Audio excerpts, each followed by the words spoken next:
জীবনে কোনো লাশ কাঁধে নেই নাই, একটি লাশ আমি কাঁধে নিয়েছি, সেটা আমার বাবার লাশ। জীবনের কোনো লাশকে আমি গোসল দেইনি, একটি মাত্র লাশকে আমি গোসল দিয়েছি, সেটা আমার বাবার লাশ। জীবনের কোনো লাশ আমি কবরে নামাইনি, একটি মাত্র লাশ আমি কবরে নামিয়েছি, সেই লাশটি হলো আমার বাবার লাশ।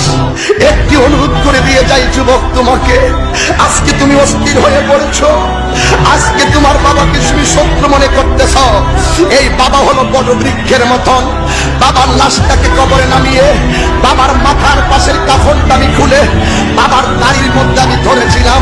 সেদিন ভেবেছিলাম বাপটা আমার কত সম্পদ, বাপটা আমার কত অনুপ্রেরণা, বাবা আমার কত স্পিরিট, বাবা আমার কত উৎসাহ উদ্দীপনা। জীবনে কোনোদিন বাবার মনে কষ্ট দিও না, জীবনে কোনোদিন মায়ের মনে কষ্ট দিও না। আজকে যারা বাবা বাবা রয়েছে যাদের সংসারে, তাদের মতো সৌভাগ্যবান আর কেউ নেই। যাদের মা দুনিয়াতে নাই, তাদের